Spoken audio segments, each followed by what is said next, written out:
सुंदर।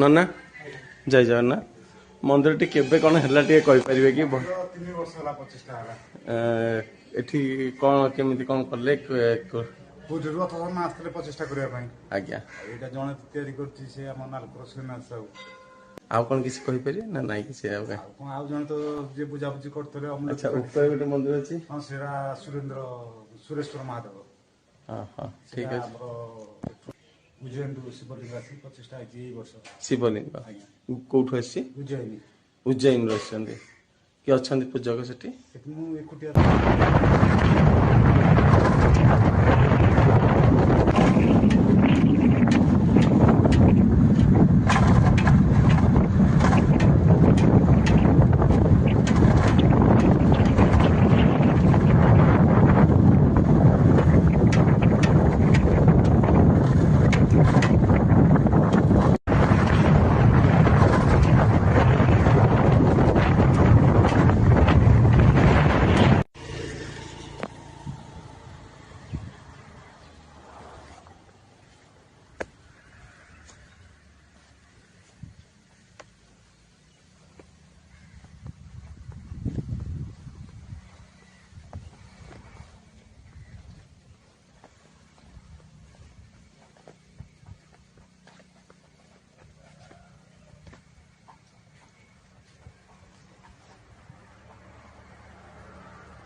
सुंदर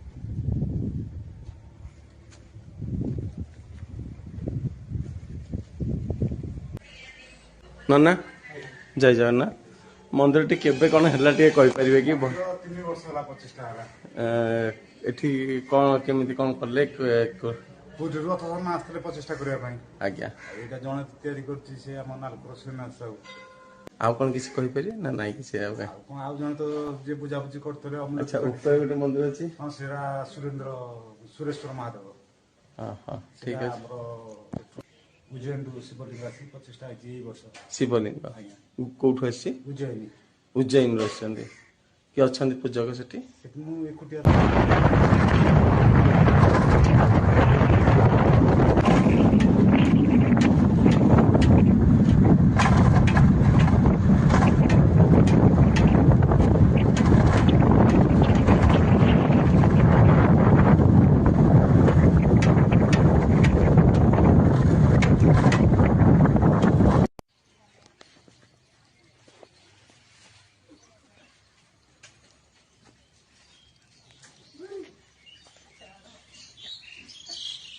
ଦେଖନ୍ତୁ ଏଟା ଦେଓପଟାଙ୍ଗୀ ରାଜାଙ୍କର ଯେଉଁ ଖଣ୍ଡା ଅଛି ପୂଜା କରାହେଉଛି ଯେଉଁ ମାଙ୍କ ପାଖକୁ ସେ ମାଙ୍କ ପାଖକୁ ଯିବା ପୂଜାରୀ ଆସନ୍ତୁ ନେଇକି ତାଙ୍କୁ ଯିବା।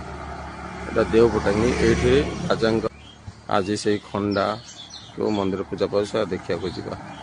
ଚାଲନ୍ତୁ ଜୟ ଜଗନ୍ନାଥ। ଦେଖନ୍ତୁ ଏ ଭିତରେ ଅଛନ୍ତି ଗୁପ୍ତ ଅବସ୍ଥାରେ ଏଠି ପୂଜାରୀ ପୂଜା କରିକି ଆସୁଛନ୍ତି। ଆମେ ଯିବା ଚାଲ ଦେଖିବା।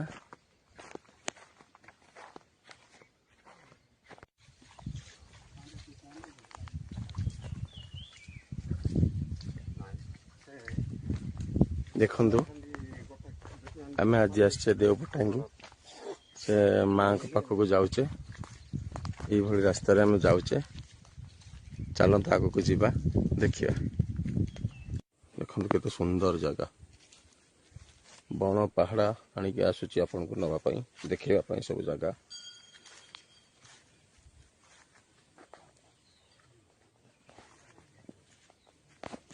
ଦେଖନ୍ତୁ ଏଇ ଜାଗାରେ ଅଛନ୍ତି ରାଜାଙ୍କର ଖଣ୍ଡା ଅଛି ଏଠି। ଏଠି ନବା ମନା ଏବଂ ଫଟୋ ଉଠେଇବା ମନା।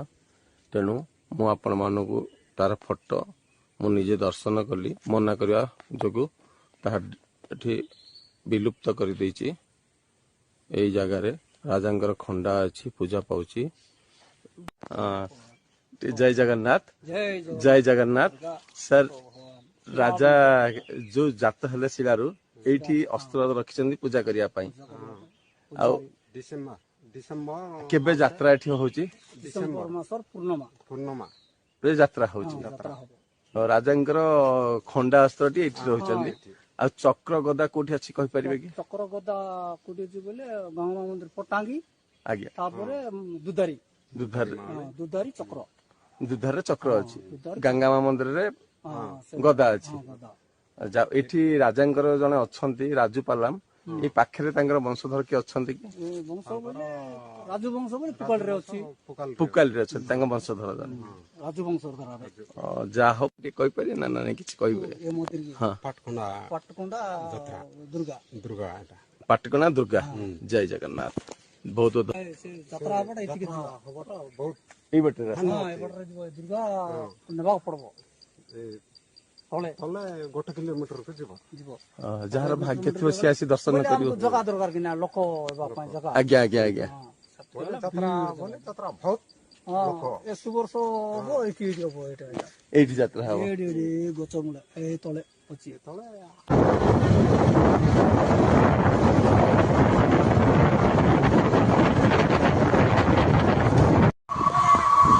ସାର୍ ଜୟ ଜଗନ୍ନାଥ। ଜୟଙ୍କ ପାଖରେ ରାଜାଙ୍କର ଗଦା ପୂଜା ପାଉଛି। ଆମେ ଖବର ପାଇଲୁ ଶୁଣିଲୁ ଆମ ଚ୍ୟାନେଲ ଶୁଣିଲା। ତେଣୁ ମାଙ୍କର ତ ବହୁତ ନାଁ ଅଛି ବହୁତ ଆଦିମ କାଳରୁ କେହି କହିପାରିବେନି। ତଥାପି ସାର୍ ଟିକେ ମୋ ଦର୍ଶକ ମାନଙ୍କୁ ମାଙ୍କ ବିଷୟରେ କିଛିଟା କୁହନ୍ତୁ ସାର୍। ମାଙ୍କ ବିଷୟରେ ଆମେ 33 ବର୍ଷରୁ ଆମେ ତ ନାହିଁ ଛୋଟ ଆମର ବାପାରୁ ଆମର ଜେଜେବାପାର ବାପା ବେଳଠୁ ଆମେ କରିକରି ଆସୁଛୁ। ଯେମିତି ପୂଜା ପାଠ କରୁଛୁ ଆମର ନଡ଼ିଆ କଦଳୀ ଧୂପ ଦୀପ ଯେତେ କରୁଛୁ ସବୁ ପୂଜା କରିକରି ଆସୁଛୁ। ଆମେ ତ ସେ ଇଏ ହେବାଟା ଆମେ ଜାଣିନଥିଲୁ। ବାପା ମା ଯେମିତି ଶିଖେଇଛନ୍ତି ସେ ଭଳିଆ ଆମେ କରିକରି ଆସୁଛୁ।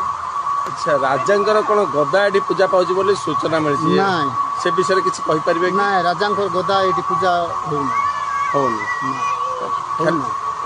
ତାହେଲେ ଏଟା ଭ୍ରାନ୍ତ ଧାରଣା। ହଁ ଏଇଟା ହେଉଛି ଆମର ଠାକୁରାଣୀ ମା ଠାକୁରାଣୀଙ୍କର ପୂଜା। ଏଇଟା ରାଜା ଗଙ୍ଗା ମାଙ୍କର ପ୍ରତ୍ୟକ୍ଷ ଦେବୀ। ହଁ ଦୁର୍ଗା ମା ଆଜ୍ଞା ଦକ୍ଷିଣ କାଳୀ ଆଜ୍ଞା ତାଙ୍କର ପୂଜା ହେଉଛି। ଦେଖନ୍ତୁ ଗଙ୍ଗା ମା ଠାକୁର ଏଠି ପୂଜା ପାଉଛନ୍ତି। ଚାଲନ୍ତୁ ବାବା। ଏଠି ଦେଖନ୍ତୁ